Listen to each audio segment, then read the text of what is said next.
Des trafiquants de drogue sans foi ni loi et sans limite. Le magazine Investigation de la RTBF vous dévoile ce soir les pratiques des dealers en Belgique, comment ils s'adaptent aux clients pour écouler un maximum de cocaïne, comment ils recrutent leurs dealers aussi, parfois des mineurs, pour échapper plus facilement à la police.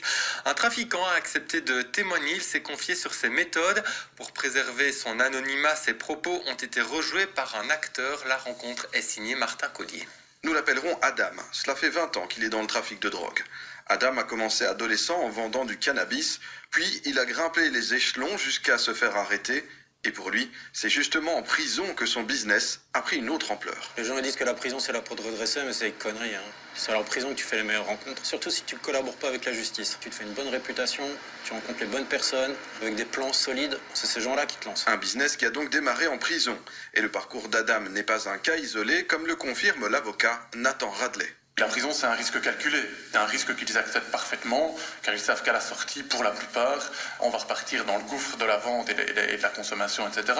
Et donc la prison n'a pas l'effet dissuasif qu'elle devrait avoir sur des profils de businessmen, qui pour la plupart d'ailleurs continuent leur business au départ de la prison. Aujourd'hui, Adam vend 5 à 6 kilos de cocaïne par mois.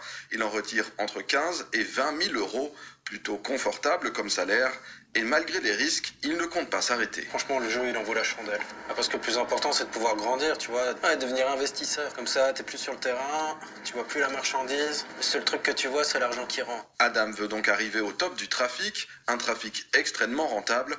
En 2023, l'argent du narcotrafic en Belgique aurait généré 10 milliards d'euros de bénéfices. Narcotrafic, la traînée de poudre, une enquête de Martin Collier et Julien Monfajon. Elle est à découvrir ce soir après le JT de 19h30 sur la 1 dans le magazine Investigation.